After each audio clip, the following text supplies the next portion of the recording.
Shalom Aleihim. Bapak Yahweh memberkati saudara sekalian.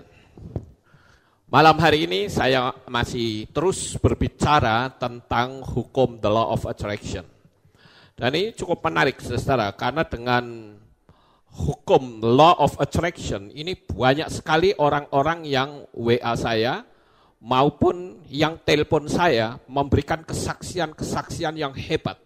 Termasuk tadi ya kira-kira jam 5 saya juga dapat telepon dari Papua yang juga mendapatkan mujizat besar melalui pola the law of attraction.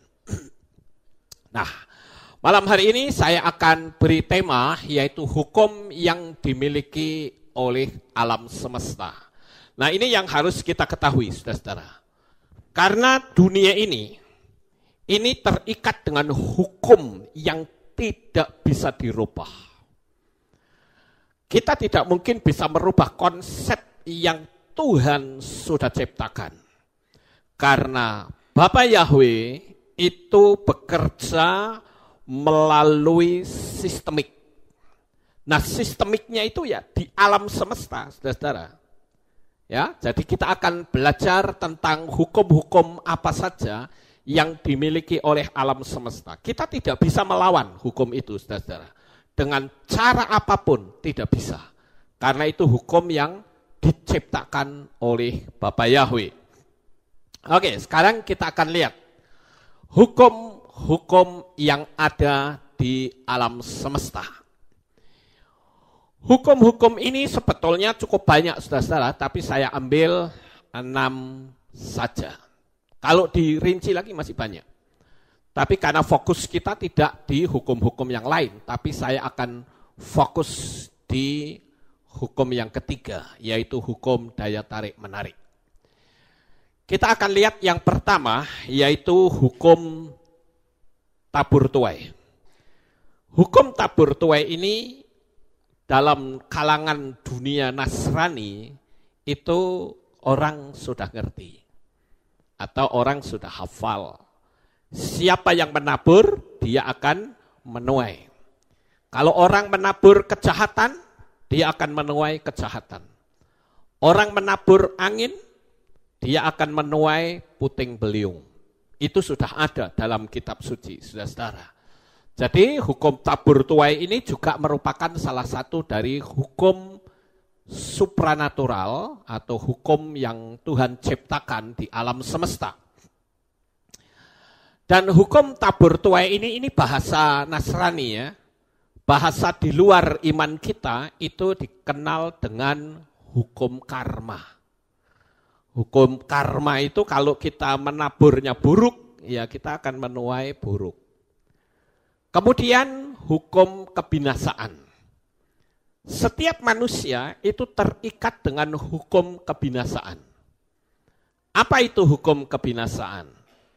Hukum kebinasaan itu artinya bahwa sejak manusia jatuh dalam dosa, karena dia mengambil buah pohon pengetahuan baik dan jahat, maka manusia tidak lagi hidup secara fisik dalam kekekalan. Tidak bisa. Itu sebabnya ketika manusia sudah jatuh dalam dosa, maka Bapa Yahweh menghalangi manusia pertama, Adam dan Hawa itu untuk meraih pohon atau buah pohon kehidupan. Karena kalau sampai dia meraih pohon kehidupan, maka manusia yang sudah jatuh dalam dosa itu akan hidup terus, hidup selamanya. Nah, hukum kebinasaan ini akan kelihatan pada diri kita masing-masing. Kemarin, saudara-saudara, saya mencoba untuk melihat-lihat file lama saya. Dan di sana saya menemukan ada video-video yang cukup lama. Mungkin ada yang 20 tahun yang lalu, ada yang 15 tahun yang lalu, saya melihat video itu. Apalagi saya lihat video yang ada di Kehilat kita. Saya melihat di situ orang-orang yang memuji-muji Tuhan. Saya menemukan orang ini sudah meninggal. Yang ini juga sudah meninggal. Jadi saya jadi malah susah, saudara-saudara. Tetapi saya menemukan bahwa inilah hukum kebinasaan. Kita semua terikat di situ, saudara. Manusia tidak ada yang bisa melawan hukum ini. Sekaya apapun manusia itu, seberkuasa apapun manusia itu, dia tidak bisa melawan yang satu ini. Saya ambil contoh. Ketika kita dulu 10 atau 20 tahun yang lalu, kita masih kuat, saudara-saudara. Kita masih bisa lari, tetapi sekarang kekuatan kita sudah menurun. Rambut kita juga sudah mulai beruban. Gigi sudah mulai pada tanggal. Itu bukti bahwa kita hidup di dalam hukum kebinasaan. Fisik kita yang kuat pun sudah menjadi loyo. Nah, sekali lagi, manusia berusaha untuk melawan hukum ini tapi tidak bisa. Saya ambil contoh, banyak orang-orang yang harus mengeluarkan kosmetik yang harganya sangat mahal, tetapi tetap unsur penuaan itu nampak, saudara-saudara. Kemudian yang berikutnya yaitu hukum daya tarik-menarik. Inilah yang disebut dengan hukum the law of attraction. Nanti kita akan bicara lagi tentang hal ini. Kita lewati, kita masuk ke hukum berat jenis. Hukum berat jenis itu bukan hukum gravitasi ya, karena kita sudah mengikuti pola bumi datar, bukan bumi bulat. Kitab suci kita pun menuliskan bahwa bumi kita itu datar. Ya, di dalam kitab Yesaya, kata bulatan bumi itu terjemahannya salah. Yang betul adalah lingkaran bumi. Karena dalam bahasa Ibrani ditulis dengan kata huk. Huk itu artinya circle, lingkaran. Nah, hukum berat jenis, sekali lagi hukum gravitasi itu tidak ada, saudara-saudara. Buktinya apa? Karena kalau hukum gravitasi itu mengatakan bahwa semua benda kalau dijatuhkan itu masih ke bawah. Tapi faktanya tidak semua benda yang dijatuhkan itu bisa langsung ke bawah. Saya ambil contoh misalnya gabus dan besi ditaruh di tabung berisi air. Kalau gravitasi, seharusnya gabus juga ikut tenggelam. Tetapi faktanya gabus tidak tenggelam. Yang bikin tenggelam itu bukan gravitasi, tetapi berat jenis. Orang bisa menyelam, tapi juga bisa naik turun. Nah, itu yang disebut dengan hukum berat jenis. Jadi kalau beratnya itu lebih besar, maka dia akan ke bawah. Kemudian hukum sebab akibat, saudara-saudara.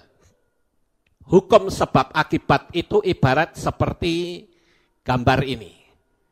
Kalau ada asap berarti ada api. Nah, itu hukum sebab akibat. Kemudian yang terakhir yang saya tulis di sini, walaupun sebetulnya banyak ya, sekali lagi saya sampai 6 saja, saya batasi. Hukum bilangan 0. 0 itu adalah bilangan kosong. Ada, tapi tidak ada. Yang pertama, saya ambil contoh. Manusia lahir tidak membawa apa-apa, kosong. Tapi sebenarnya tidak benar-benar kosong. Karena dia diberi kemampuan untuk menyedot air susu. Pernahkah saudara ngajari bayi yang baru lahir cara nyedot susu? Enggak ada. Sekalipun orang bilang lahir dalam keadaan kosong, telanjang, tapi dia dilengkapi oleh Tuhan, yaitu kemampuan untuk menyedot susu. Sekalipun saudara tidak mungkin bisa mengajari bayi saudara untuk nyedot susu, tapi buktinya dia bisa. Kemudian contoh yang kedua, manusia semakin banyak mempelajari sesuatu, semakin kelihatan kosongnya.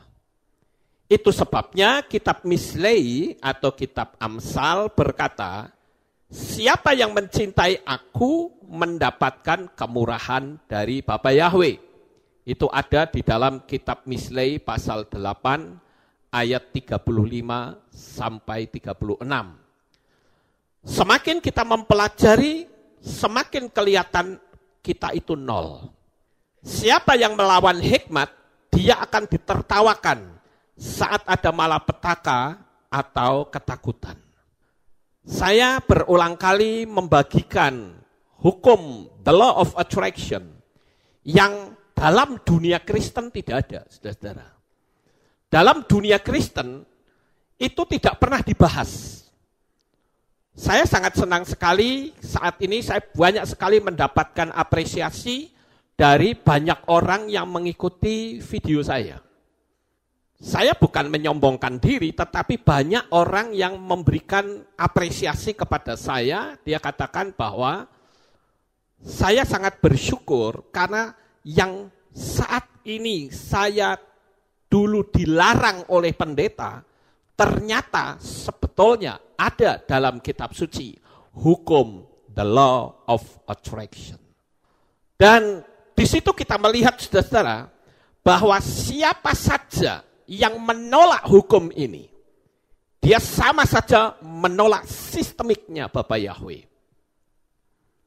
Dan orang yang menolak sistemiknya Bapa Yahweh, menurut kitab Mislei pasal 1 ayat 24 sampai 28, dikatakan siapa yang melawan hikmat, dia akan ditertawakan saat ada malapetaka atau ketakutan. Nah, itulah yang saya katakan hukum bilangan nol. Kita nol, kita kosong, kita nggak punya hikmat apapun. Tetapi dengan kita mempelajari, ternyata semakin banyak kita menggali, semakin kelihatan kita ini bodoh, saudara-saudara. Kenapa? Karena ternyata di alam semesta ini, banyak sekali pengetahuan-pengetahuan yang super dahsyat. Yang ternyata banyak sekali yang bisa kita gali di situ. Dan saya bersyukur kalau sampai hari ini saudara terus berkenan untuk mempelajari apa yang namanya hikmat. Bahkan Salomo itu juga memiliki hikmat yang sangat luar biasa. Kalau kita membaca di dalam kitab Yasher atau kitab Yobel barangkali ya, saya agak lupa di Yasher atau di Yobel, di sana ada orang yang memiliki kepandaian itu seperti Salomo. Saudara tahu siapa namanya? Dialah Kenan. Kenan itu adalah orang yang memiliki hikmat yang sangat luar biasa, menyamai Salomo, saudara-saudara. Nah, sekarang kita akan mempelajari tentang hukum daya tarik menarik. Hukum daya tarik menarik itu sangat dahsyat. Yaitu apa? Apa saja yang dipikirkan akan ditarik. Karena pikiran dan perasaan itu mencipta yang baik maupun yang buruk. Oleh karena itu hati-hatilah dalam berpikir dan berbicara. Saudara tahu nggak, pesawat ini bisa terbang itu karena dia tidak melawan hukum alam semesta. Semua perhitungannya ini, ya, pesawat ini dihitung berapa bobotnya, berapa putaran baling-baling jetnya ini, kemudian beban yang akan dibawa, itu semua dihitung semua, saudara-saudara. Dan kalau dia melawan hukum alam semesta, maka dia pasti jatuh. Nah, oleh karena itu, saudara-saudara, apa yang saya katakan, inilah yang disebut dengan ilmu pasti. Hukum alam semesta itu adalah hukum ilmu pasti. Tidak bisa ditawar. Kalau kita melakukan tindakan seperti ini, pasti hasilnya kayak begitu. Itu pasti. Ya, dari konsep hukum-hukum yang tadi saya sudah sebutkan. Nah, sekarang saudara-saudara, saya kembali berbicara tentang beberapa problem yang dihadapi oleh banyak orang. Saat saudara menghadapi kesulitan ekonomi, kemana fokus saudara kira-kira? Kebanyakan orang, kalau dia mengalami kesulitan ekonomi, pikirannya pasti aku ingin kaya. Ya toh? Pasti begitu, saudara-saudara.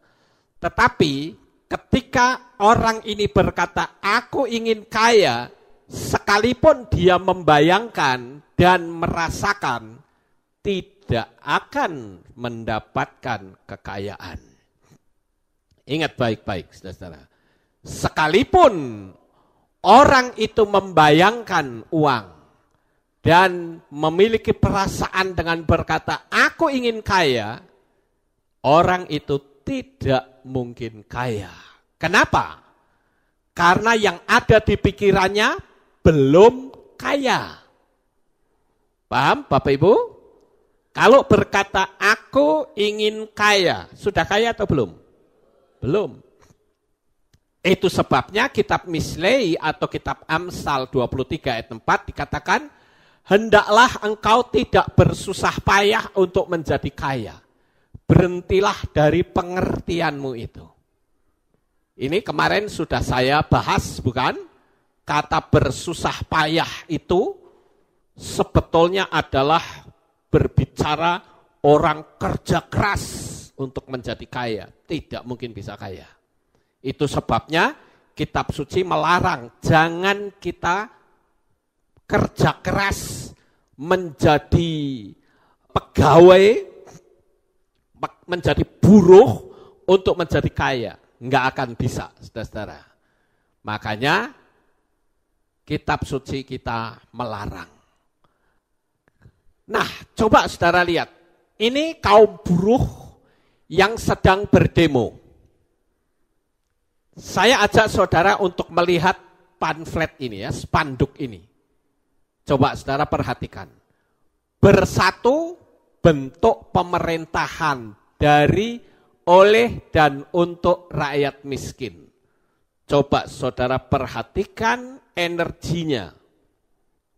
Ketika dia berkata bersatu, saya bisa menganalisa atau memberikan ringkasan dari spanduk ini. Saya katakan bahwa spanduk ini berenergi sangat negatif, saudara.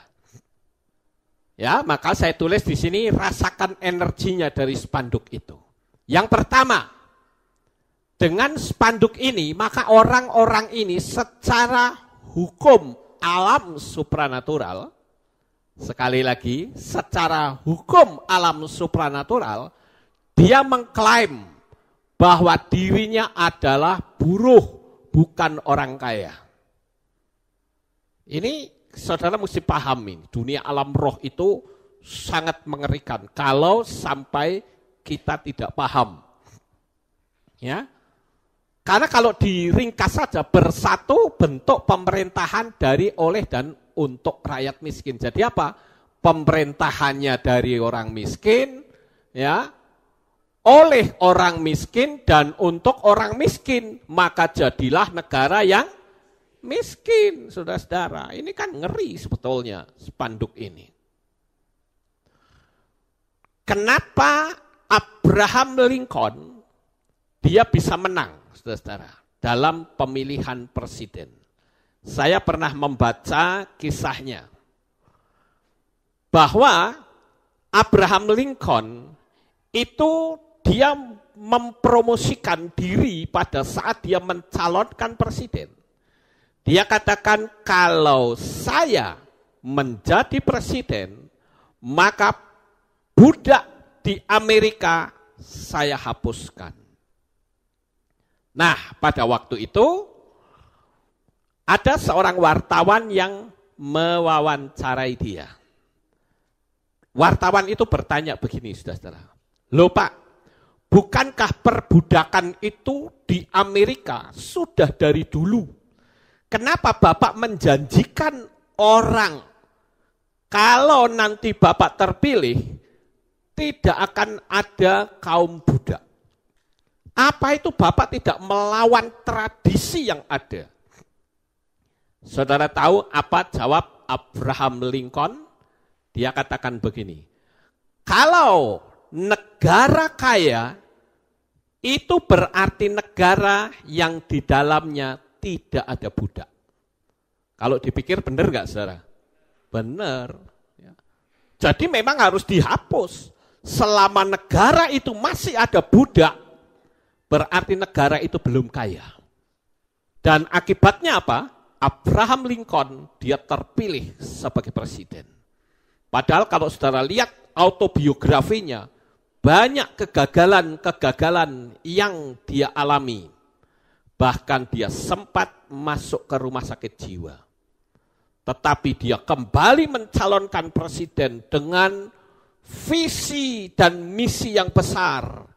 Akibatnya apa? Dia didukung hebat oleh kaum buruh dan kaum budak yang ada di Amerika. Akibatnya dia menang dan seluruh perbudakan dihapus. Makanya Abraham Lincoln itu dikenal sebagai Bapak Pembebas kaum budak. Hebat kan saudara-saudara? Nah coba kalau kita lihat seperti ini. Ini kan orang-orang menghendaki miskin semua. Dan yang kedua, kalau kita melihat di dalam dunia alam supranatural, maka kaum buruh ini melawan perusahaan yang memberi makan. Dan itu sama saja merugikan diri sendiri. Betul ya Bapak Ibu? Kenapa seperti itu? Karena orang-orang yang melawan perusahaan, itu dia sama saja merugikan perusahaan. Nah kalau perusahaan rugi, dia pasti akan menerima imbasnya. Itu pasti. Kemudian yang ketiga, seperti yang tadi saya katakan, ingin memiliki pemerintah yang miskin. Ya kalau pemerintah miskin, bagaimana bisa maju negara, saudara-saudara?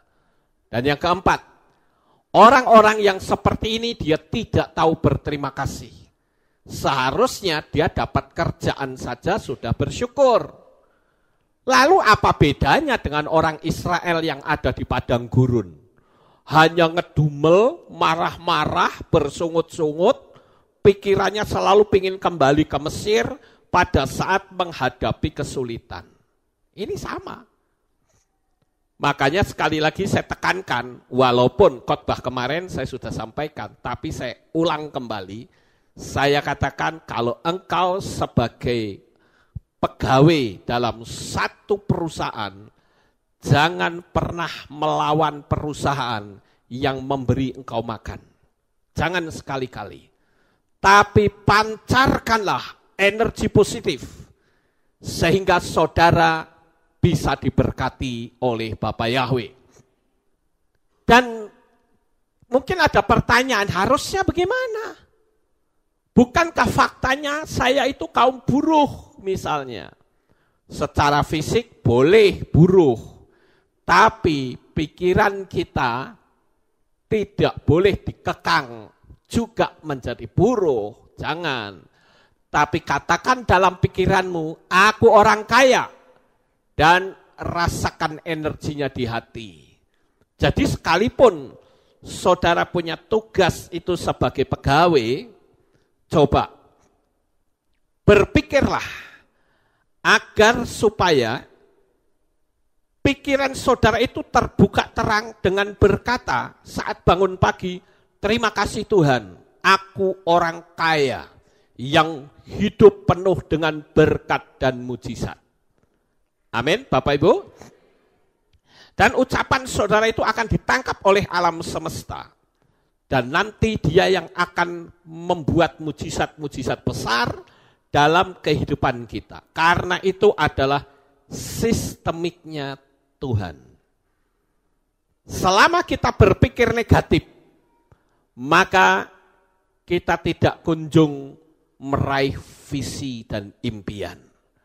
Nah, oleh karena itu, Bapak Ibu, kita sebagai anak-anak Bapak Yahweh, kita mesti ngerti. Kenapa? Kekayaan itu ada dalam tangan kita. Kalau kita banyak bicara hal-hal yang negatif, jangan salahkan Tuhan kalau hidupmu penuh dengan kesulitan. Saya tadi pagi memberikan satu nasihat kepada seseorang yang kirim WhatsApp kepada saya. Dia bilang, saya hari ini kok jengkel banget dengan seseorang. Karena orang ini kata-katanya nggak nyaman terhadap saya. Nah, saya katakan, kenapa Anda mesti terpengaruh dengan kata-kata orang? Sekarang saya mau tanya, orang itu berkata kepadamu dengan perkataan seperti itu, kamu lakukan atau tidak? Tidak, ya sudah, ngapain pusing dengan ucapan orang? Paham Bapak Ibu? Kadangkala kita ini dirusak oleh orang-orang yang ada di sekitar, yang mungkin kita kenal. Jadi kita jangan terpengaruh dengan orang-orang yang suka nyinyir. Saya bilang abaikan saja. Kan dia yang berenergi negatif. Kalau memang dia kata-katanya mengandung kekuatan kutuk, Anda mesti ngomong. Semua kata-kata kutukan kembali ke pemiliknya. Kalau saudara tidak ngomong, dia tembus loh kata-kata itu, saudara. Kalau saya katakan, orang-orang yang ngutukin saya selalu berkata, hai kutukan, kembali ke pemiliknya. Dan itu kata-kata kutuk kembali, saudara.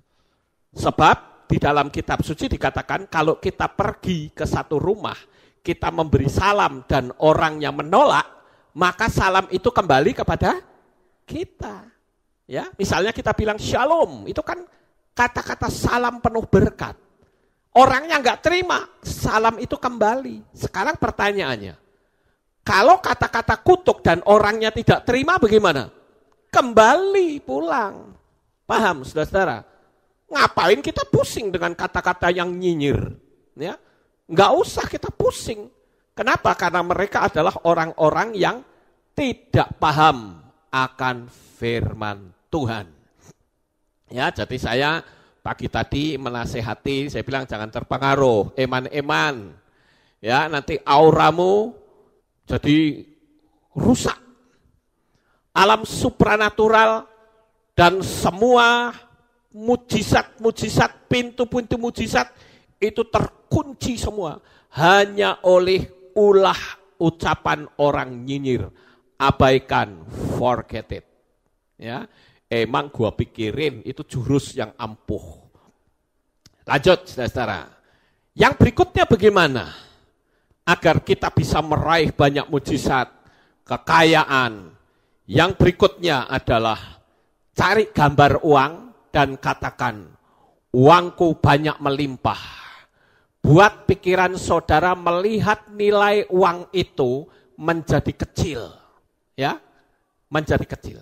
Sekarang, kira-kira saudara kalau melihat uang 100.000, itu uang besar atau uang kecil? Uang besar atau uang kecil? Anggap saja itu uang kecil, saudara-saudara. Karena kalau saudara berkata, oh itu uang besar, berarti posisi alam roh saudara ada di bawah. Karena uang 100.000 besar bagi saudara. Tapi kalau kita orang kaya, 100.000 kecil atau besar? Kecil. Makanya saya coba untuk memancing di sini, saudara. Saudara lihat uang 100.000 itu besar atau kecil? Dulu, saudara, saya kalau melihat uang 100.000 itu walah gede nih luar biasa, saudara. Dan dengan saya melihat seperti itu, ya saya nggak bisa mendapatkan uang lebih besar lagi. Hanya batas itu terus. Tapi sekarang, kalau saudara berpikir dan melihat uang 100.000 itu kecil, maka alam supranatural saudara akan meningkat levelnya. Jadi saudara untuk mendapatkan uang 100.000 mudah atau susah? Mudah akhirnya. Bagus. Sekarang kita tingkatkan. Saudara melihat uang 1 juta itu besar atau kecil? Nah, berarti level saudara naik lagi. Sehingga untuk mendapatkan uang 1 juta itu sangat mudah. Ini hukum the law of attraction loh saudara-saudara. Sekarang kita tingkatkan lagi. Uang 100 juta. Uang 100 juta itu besar atau kecil? Nah, kalau saudara berkata kecil, maka level saudara akan naik lagi. Untuk mendapatkan uang 100 juta itu akan menjadi lebih mudah. Sekarang saya tingkatkan lagi, 1 miliar. Wow, besar atau kecil? Wah, hebat ya. Wah, saya senang saudara-saudara. Ayo beri tepuk tangan dong. Puji Tuhan. Level saudara adalah level miliarder. Amin. Wow. Puji Tuhan, saya senang. Benar, saya senang ya dengan pengajaran-pengajaran yang saya sampaikan dan saudara bisa menangkap benar apa yang saya ajarkan ini. Ya, jadi begitu saudara-saudara. Nah, doa saya untuk saudara yang mendengarkan dan mengaminkan materi ini, hidup saudara akan diberikan kelimpahan oleh Bapa Yahweh dan memiliki segala-galanya. Haleluya, ya puji Tuhan. Benar, saya tiap malam, saya selalu berdoa untuk Bapak Ibu saudara semuanya. Agar hidup saudara itu lepas dari finansial. Makanya kalau selama ini ada yang pikiran saudara berkata uang 100.000 itu besar, ayo masuk ke alam meditasi. Bayangkan bahwa saudara itu uangnya 1 juta. Saya kalau uang 1 juta, 100.000 enteng, ya toh? Ingat, hukum the law of attraction itu akan bekerja secara otomatis. Sekali lagi, bekerja secara otomatis. Tergantung dari pikiran dan perasaan saudara. Kalau saudara berkata, kita nggak boleh kaya, ya jadilah miskin. Kan gampang sebetulnya.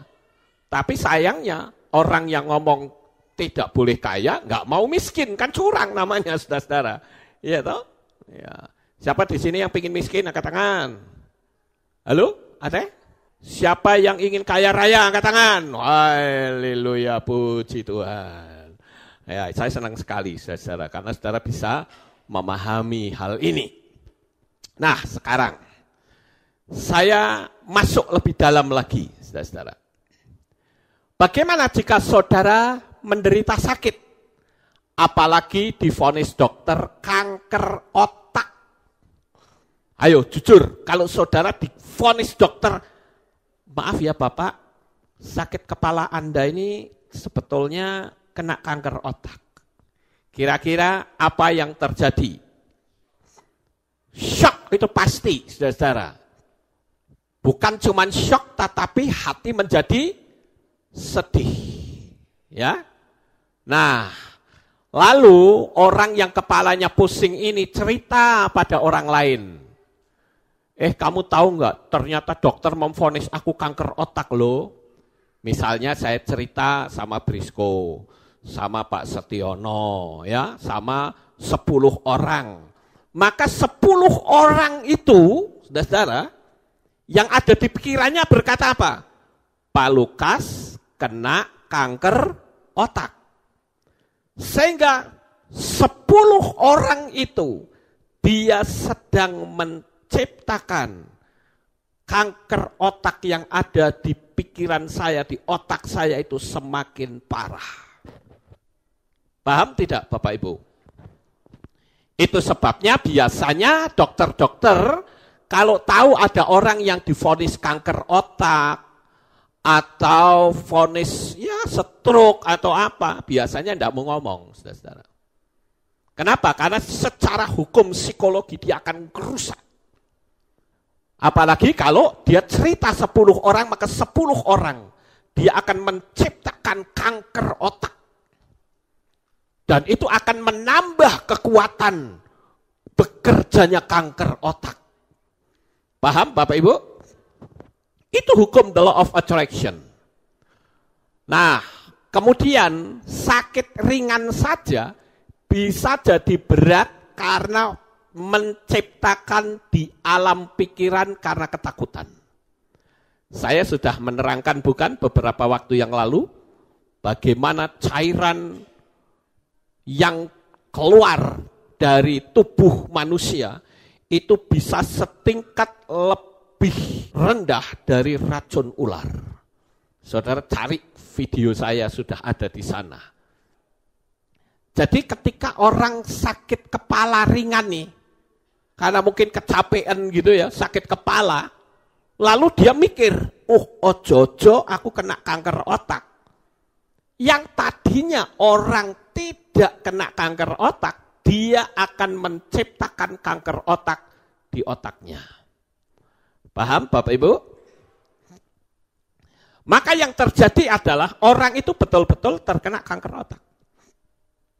Saudara kakinya buat jalan kok sakit. Lalu saudara mikir, wah jangan-jangan saya kena osteoporosis. Osteoporosis itu pengeroposan tulang. Maka yang sebetulnya itu cuman karena kecapean dipijet sebentar selesai, tetapi saudara menciptakan osteoporosis. Maka yang terjadi benar-benar terkena osteoporosis. Sampai di sini bisa ditangkap Bapak Ibu? Nah, seharusnya apa? Seharusnya katakan, aku sehat, aku kuat. Bahasa rohaninya apa? Oleh bilurnya aku telah sembuh. Nah, itu kan Yesus ngajari telah. Ya toh? Nah, ini coba saudara mulai mempelajari tentang apa yang ada yang disebut dengan hukum daya tarik menarik itu. Itu luar biasa sekali, saudara. Jadi sekalipun saudara sakit, ya katakanlah oleh bilurnya aku telah disembuhkan. Maka di dalam diri saudara itu akan memunculkan sesuatu yang bisa mengeluarkan hormon yang bisa membuat saudara menjadi sehat, menjadi sembuh. Kemudian yang keempat, ciptakan hati yang gembira. Ini penting, saudara. Hati yang gembira adalah obat. Itu 2 kali loh di kitab Misley ditulis. Ya. Jadi kalau hati saudara susah, sama saja saudara menciptakan penyakit bagi diri saudara sendiri. Lanjut. Kecuali adanya intervensi dari Tuhan, baru semua tidak berlaku.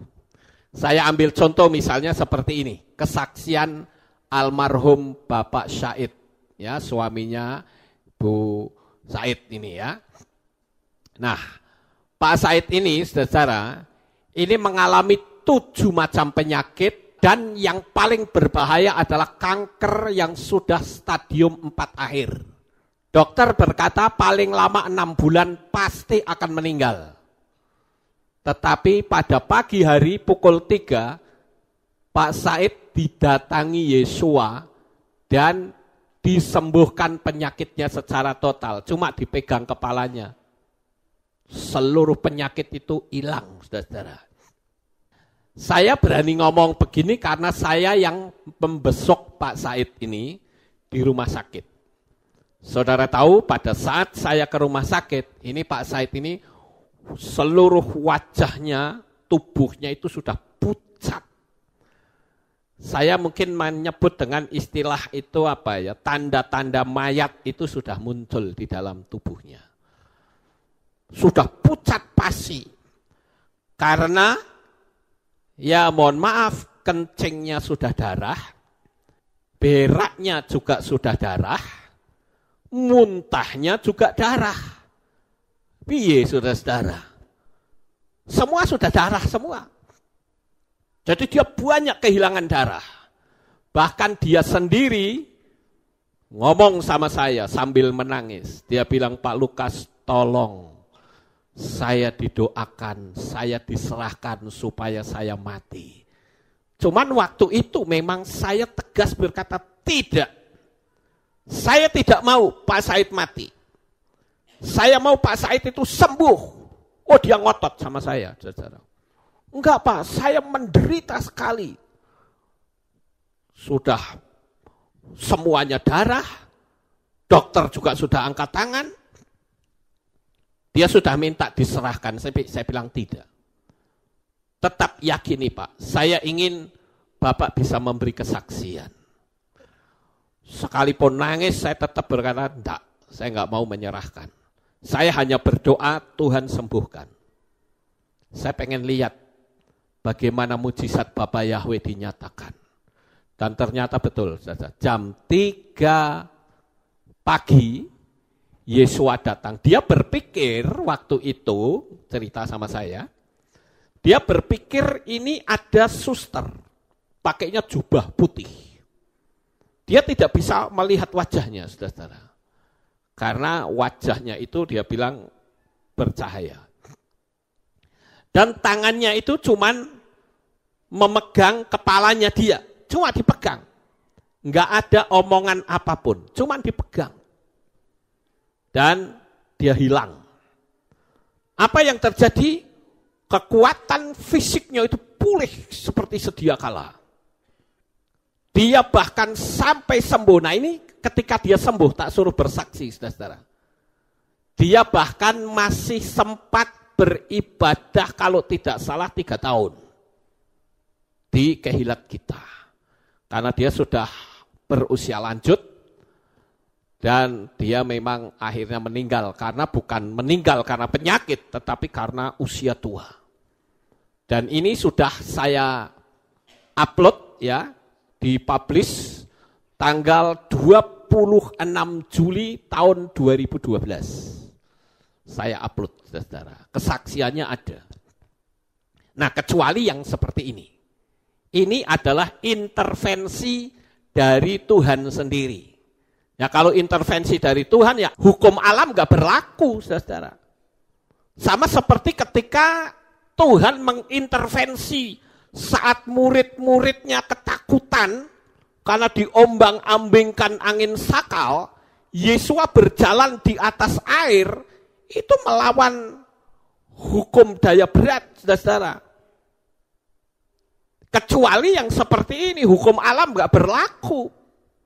Namanya saja, Tuhan kita adalah Tuhan yang dahsyat, Tuhan yang ajaib.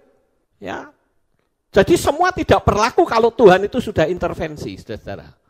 Makanya milikilah hubungan yang akrab dengan Bapa Yahweh. Dia satu-satunya Tuhan yang dahsyat, yang ajaib. Nah, di sini kita melihat, saudara, bagaimana dahsyatnya kekuasaan Tuhan atas diri Pak Said. Ya. Sekalipun dokter mengatakan, ya umurnya nggak lama. 6 bulan itu kan kata dokter. Tapi kalau saya lihat, mungkin 1 minggu aja nggak akan nyampe. Secara fisik ya, hukum fisik. Tapi faktanya masih bisa hidup, ya bisa ibadah 3 tahun. Itu pun kadang naik angkot sendiri. Wah itu dahsyat sekali, saudara. Nah, kemudian sekarang kita masuk lebih dalam. Bagaimana jika saudara senang mengkritik orang? Apa yang terjadi dengan alam supranatural saudara? Ternyata ini yang terjadi, saudara. Yang pertama, saat saudara sedang mengkritik seseorang, maka saudara sedang menarik keburukan orang masuk ke dalam hidup saudara. Karena yang ada di pikiran saudara adalah keburukan orang. Apalagi yang tidak saudara kenal. Coba, ini misalnya ini nih. Ini kan ada ayat firman Tuhan yang berkata begini. Mengapa engkau melihat selumbar di mata saudaramu, sedangkan balok di dalam matamu tidak engkau ketahui? Kita sering mendengar ayat ini dibacakan, saudara-saudara. Tetapi tidak pernah dibahas tentang bagaimana efeknya di alam supranatural. Nah, saya terangkan di sini. Saya ambil contoh orang ini mengkritik ini nih, ya. Ini dia ngomong, kamu tahu nggak di matamu itu ada selumbar. Selumbar itu apa sih? Kotoran lah pokoknya ya, kotoran kecil. Nah, ketika dia mengkritik, bukankah seharusnya orang yang mengkritik ini memberi jalan keluar? Betul nggak, saudara? Saudara boleh mengkritik, tapi kasih jalan keluar. Nah, itu baru benar. Saudara kritik, nggak ngasih jalan keluar. Itu namanya nyinyir, saudara. Nah, ketika saudara kritik atau nyinyir akan keburukan orang, maka keburukan itu saudara tarik loh. Paham, Bapak Ibu? Makanya ada orang yang berkata begini, dulu kritik-kritik, sekarang kok ikut-ikutan. Ya, karena dia tarik, saudara. Dulu dia menghina, ya, pencuri, pezina. Sekarang kok dia sendiri melakukan. Ya karena ketika Anda berkata kamu pencuri, maka keburukan orang si pencuri itu, walaupun itu belum tentu terbukti loh, itu saudara tarik ke dalam pikiran saudara. Saudara mencipta pencuri di dalam diri saudara sendiri. Kamu pezina. Itu bisa membuktikan atau tidak? Enggak bisa membuktikan kok ngomong. Itu sama saja Anda menarik kata-kata zina itu masuk di dalam dirinya. Akibatnya apa? Dia melakukan perzinahan sendiri. Sampai di sini paham Bapak Ibu? Ini ngeri loh dunia alam rohnya. Makanya saya selalu mengajarkan kepada saudara sekalian, kalau lihat orang itu lihat kebaikannya. Ya, lihat kebaikannya. Sekalipun orang itu buruk, seburuk-buruknya orang, dia punya kebaikan enggak? Punya. Lihatlah kebaikannya. Maka saudara sendiri tidak akan sakit hati. Karena saudara melihat kebaikan orang. Ya. Kemudian yang kedua, saudara akan terbiasa memancarkan energi negatif. Dan itu akan merusak alam roh saudara sendiri karena tubuh cahaya atau aura saudara makin redup. Ingat, yang saya maksud tubuh cahaya, ini sebetulnya adalah bagian diri saudara yang sangat halus. Kalau saudara lihat di kitab Roma, ayo kita baca saudara. Kitab Roma ya. Kitab Roma pasalnya yang ketiga ayat 23. Sebab semua orang telah berdosa dan kekurangan kemuliaan Elohim. Saudara perhatikan kemuliaan Elohim. Manusia pada waktu diciptakan oleh Tuhan, itu sebetulnya manusia di dalam diri saudara, itu ada cahaya kemuliaan. Diberi pakaian kemuliaan. Sekalipun manusia itu tidak memakai pakaian seperti ini. Tapi dia punya pakaian. Pakaian kemuliaan yang bercahaya. Nah, sekarang kita perbandingkan di dalam kitab Bereshit 1 ayat 27 atau kitab Kejadian pasal 1 ayat 27. Dikatakan demikian. Maka Elohim menciptakan manusia dalam citranya. Dalam citra Elohim dia telah menciptakannya. Laki-laki dan perempuan dia telah menciptakan mereka. Perhatikan kata citra atau dalam citranya, dalam citra Elohim. Di dalam teks berbahasa Inggris dikatakan in his own image. in the image of Elohim. Tetapi di dalam bahasa Ibrani, di sana dikatakan Bet Salmo, Bet Selem Elohim. Dan ini mengacu kepada tubuh cahaya. Coba kita perbandingkan di dalam kitab Filipi, pasal yang kedua, ayat 15. Supaya kamu menjadi tak bercela dan tak tercemar sebagai anak-anak Elohim yang tanpa salah di tengah-tengah generasi yang bengkok dan yang telah disesatkan, yang di antara mereka kamu dibuat bersinar bagaikan cahaya-cahaya di dunia. Perhatikan kata bersinar. Jangan saudara pikir bersinar itu tubuh saudara memancarkan cahaya kayak lampu begini, tidak. Yang disebut sinar di situ adalah cahaya dari tubuh halus saudara. Kalau kita mau mempelajari tentang pola Ibrani itu sangat dalam sekali saudara. Ada yang namanya tubuh halus. Di dalam diri manusia itu memancarkan aura. Itu bisa dibuktikan dengan saudara difoto dengan foto Kirlian namanya. Maka sekitar tubuh saudara itu akan ada pancaran cahaya. Kemudian saudara-saudara, yang ketiga, dengan saudara nyinyir tanpa solusi, saudara menanam pohon bencana di alam roh yang kelak akan berbuah. Kalau ini sudah berbuah, dia bisa mengena kita, bisa mengena generasi di bawah kita. Apakah anak kita atau cucu kita. Hati-hati, saudara. Kita melakukan hal-hal yang buruk. Saya sudah pernah menyampaikan ini secara detail di satu materi yang saya beri judul efek rumah kaca. Nah itu sudah jelas. Saya terangkan secara detail. Nah ini sama seperti kita menanam pohon. Kalau kita melakukan penyerangan terhadap orang. Saudara nggak ada salah apa-apa, diserang. Ya, nyinyir, dihina, dicaci maki. Lah emang salah apa? Wong tidak ada rasa salah kok. Saudara jadi nyinyir, menghina. Ya, nah ini sama saja saudara sedang menanam pohon malapetaka. Yang kelak kalau terus dipupuk, nanti akan menjadi semakin bertambah besar dan kuat. Nah sekarang, bagaimana jika saudara menghadapi tantangan besar?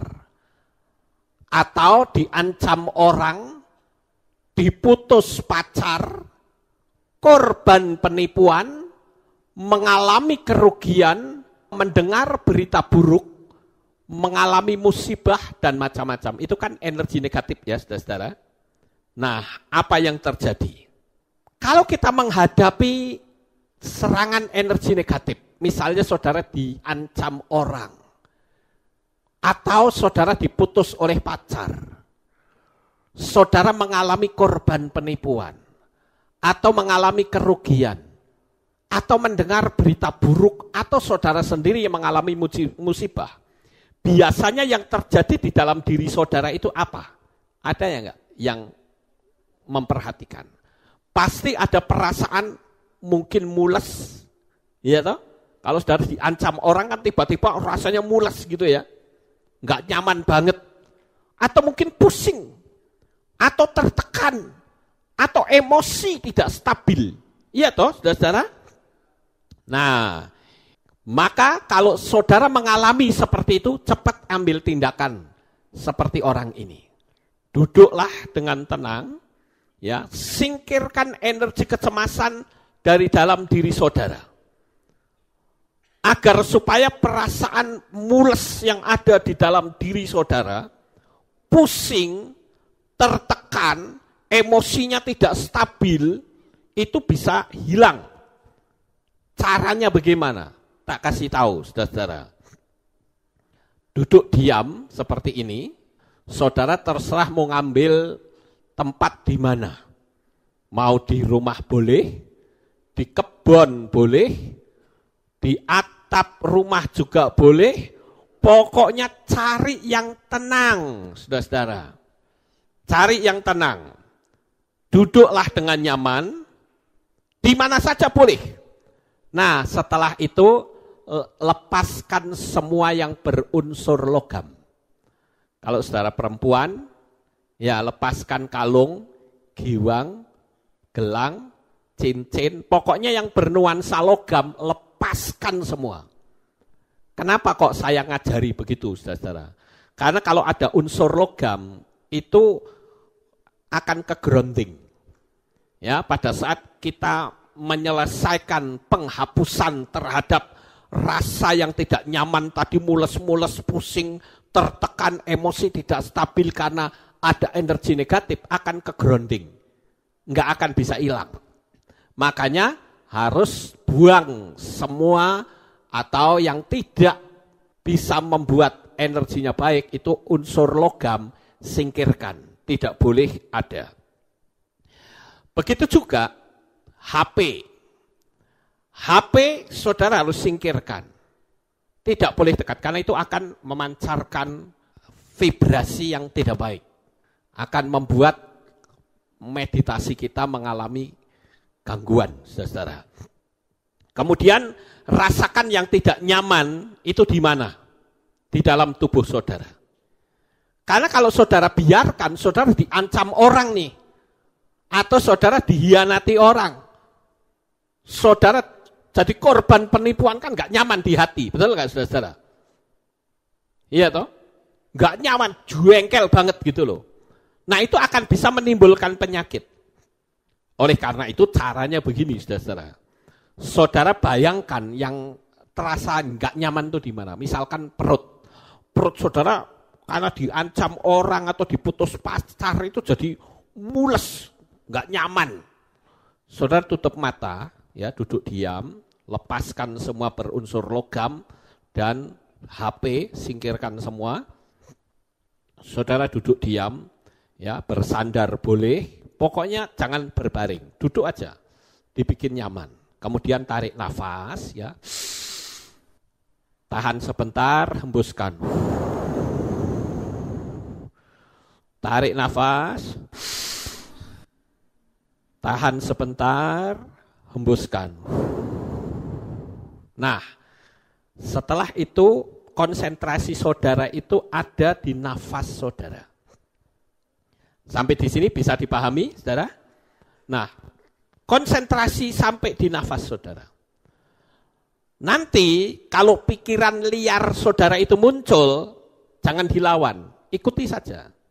Nanti begitu saudara sudah menyadari, kembalikan lagi. Saudara tarik nafas, tahan dan hembuskan.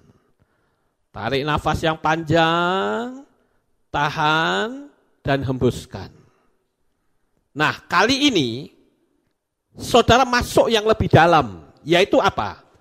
Bayangkanlah kekuatan hitam yang ada di dalam diri saudara, yang bikin saudara mules, yang bikin saudara jadi sesak nafas, yang bikin saudara pusing, bayangkan. Dan pada waktu saudara narik nafas, saudara membayangkan itu cahaya putih yang dari Tuhan itu masuk dalam diri saudara. Dan membombardir segala kekuatan hitam yang ada di dalam diri saudara. Kira-kira saya ngomong ini saudara paham apa enggak? Ya. Jadi katakanlah misalnya saudara pusing nih kepalanya nih. Karena diancam orang, saudara jengkel, pusing banget kepalanya. Saudara tarik nafas. Tahan sebentar, hembuskan. Terus lakukan itu. Mungkin 10 atau 20 kali, ya kira-kira lamanya segitu. Setelah itu, saudara bayangkan, waktu narik nafas, ini saudara sambil membayangkan. Kalau tadi kan tidak membayangkan apa-apa. Saudara konsentrasi di nafas saudara. Setelah itu saudara bayangkan, waktu saudara narik nafas, saudara bayangkan itu banyak cahaya-cahaya kemuliaan Tuhan itu masuk di dalam diri saudara dan membombardir kekuatan hitam yang bikin saudara pusing, yang bikin saudara enek, yang bikin saudara mules perutnya, itu kayak saudara bayangkan itu membombardir sehingga kekuatan hitam itu akan tersingkir keluar. Sampai di sini paham Bapak Ibu?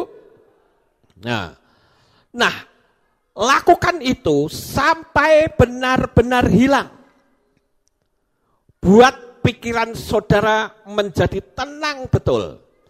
Karena dengan ketenangan itulah kekuatan saudara akan muncul kembali. Nah, kira-kira saya ngomong begini dalam kitab suci ada enggak? Ada pasti, ya toh. Kalau saya ngomong enggak mungkin tidak ada dalam kitab suci. Di dalam kitab Yesaya pasal 30 ayat 15 dikatakan, di dalam tinggal tenang terletak kekuatanmu. Jadi ketika kita tenang betul, teduh sekali, itu kekuatan kita pulih.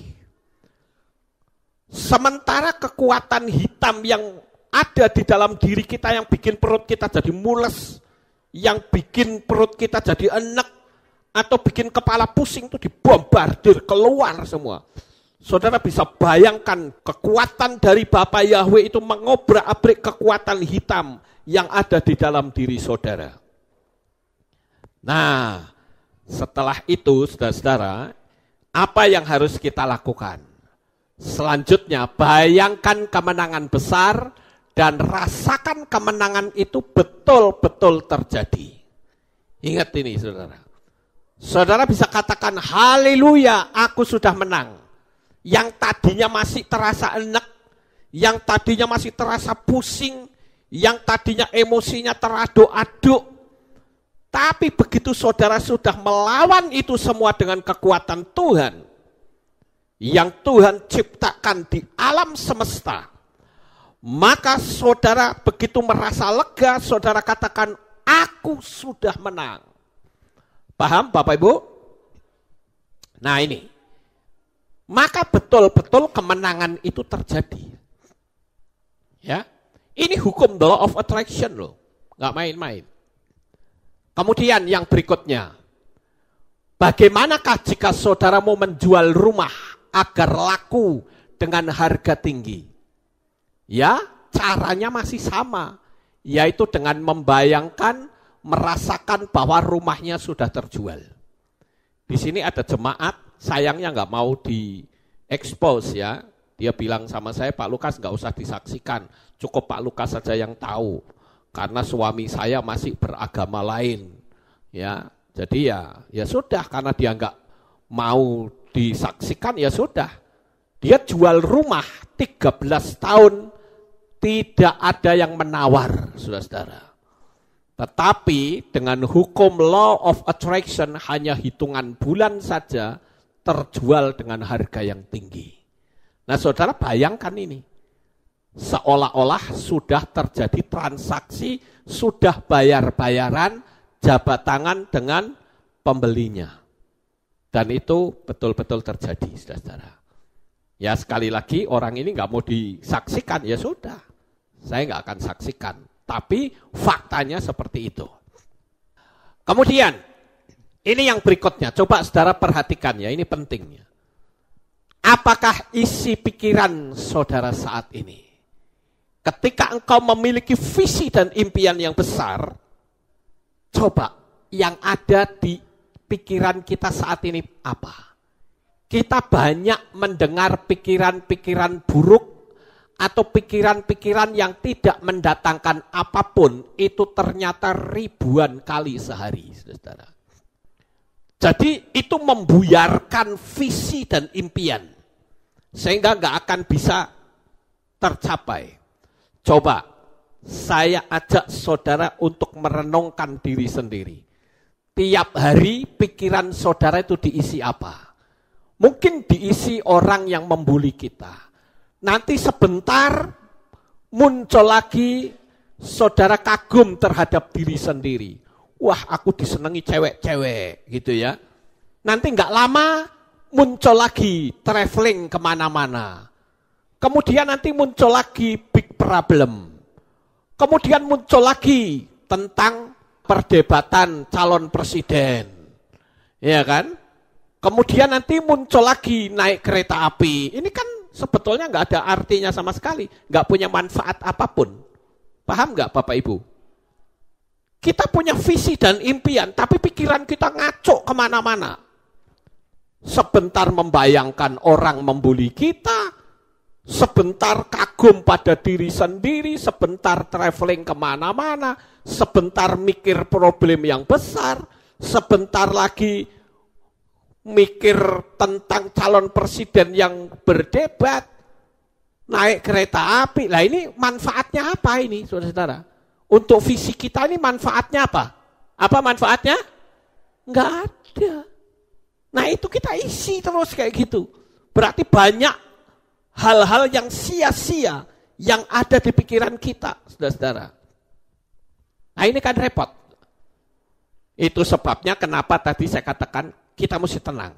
Semua pikiran liar hentikan. Segera alihkan pikiran saudara kembali pada visi dan impian dengan selalu bersyukur karena sudah mendapatkannya. Ini kan lebih bermanfaat, saudara. Betul enggak? Ya. Saya menyebutnya a man of mission and vision. Manusia yang memiliki visi dan misi. Ya. Jadi segera dipulihkan, kembalikan. Saya ambil contoh, saudara-saudara. Sebagai ayat yang terakhir, saya akan ajak saudara membandingkan dalam kitab Beresit pasal 40 ayat 13-14 atau kitab Kejadian. Saya bacakan untuk saudara, demikian bunyinya. Dalam 3 hari lagi, Fir'aun akan menegakkan kepalamu dan mengembalikan engkau pada kedudukanmu semula. Dan engkau akan mempersembahkan cawan Fir'aun ke tangannya, sebagaimana keputusan yang semula, yaitu engkau menjadi juru minumannya. Namun seandainya engkau mengingat aku, perhatikan saudara. Namun seandainya engkau mengingat aku pernah bersamamu pada saat keadaanmu menjadi baik, maka aku mohon kepadamu, lakukanlah kebaikan kepadaku dan engkau harus membuat Fir'aun mengingat aku, sehingga engkau mengeluarkan aku dari rumah ini. Nah ini berarti Yusuf ini masih ada dalam visi dan impian atau tidak? Masih. Hebat kan? Sudah 13 tahun loh lamanya. Tapi pikiran dan hatinya tetap, aku seorang penguasa. Aku seorang penguasa. Dia tidak peduli kakak-kakaknya menghina dia. Emang gua pikirin. Dia masuk sumur, dijual, tetap pikirannya, aku seorang penguasa. Yang ada di pikirannya itu terus. Bahkan ketika dia ada di dalam penjara dan ketemu dengan juru minuman, dia ngomong sama juru minuman, ingat loh, aku sudah berbuat baik sama kamu. Kamu tolong kalau ketemu Fir'aun, suruh ingat saya. Saya yang menafsirkan mimpi. Dan memang waktu itu dilupakan oleh juru minuman, saudara-saudara. Tetapi ketika Mesir mengalami peristiwa yang luar biasa saat Fir'aun itu bermimpi, baru juru minuman itu memberitahu, aku tahu di penjara ada orang yang punya hikmat luar biasa. Nah akhirnya juru minuman itu jadi channelnya Yusuf, saudara-saudara. Akibatnya apa? Yusuf yang statusnya sebagai narapidana dan budak langsung diangkat menjadi raja muda. Siapa yang bisa melakukan ini tidak lain adalah tangan Bapa Yahweh dan visi dan impian yang dimiliki oleh Yusuf. Amin. Nah kalau saudara tetap berpegang pada visi dan impiannya, maka apapun yang saudara inginkan pasti terjadi dalam hidup saudara. Nah oleh karena itu, berapa lama vibrasi energi saudara dipancarkan ke alam semesta, itulah yang menjadi penentu keberhasilan hukum law of attraction dalam hidup saudara. Jadi kalau kita mikir yang macam-macam tadi ya, gemprayah, tidak karu-karuan, itu kan yang kita pikirkan mancar terus. Mengeluarkan vibrasi terus, yang enggak gitu loh. Yang enggak ada gunanya sama sekali. Ya kalau saya mengatakan seperti ini, misalnya pemilihan presiden, bukan berarti ini tidak penting, bukan itu, saudara-saudara. Tapi kan kita sudah ngerti, oh nanti tanggal 17 aku nyoblos ini, kan sudah cukup, saudara-saudara. Ngapain kita mesti mikir? Saya banyak sekali mendapatkan masukan, ya video-video orang yang begini-begini, saya lihat, sudah saya hapus. Karena itu daripada aku mikir, aku timbul kebencian, wah sudah tidak karu-karuan. Ya, lebih baik saya mikir visi dan impian, sehingga visi dan impian itu bisa terwujud, dan saya percaya visi dan impian saudara juga pasti terwujud. Sukses besar untuk saudara. Bapak Yahweh memberkati. Haleluya.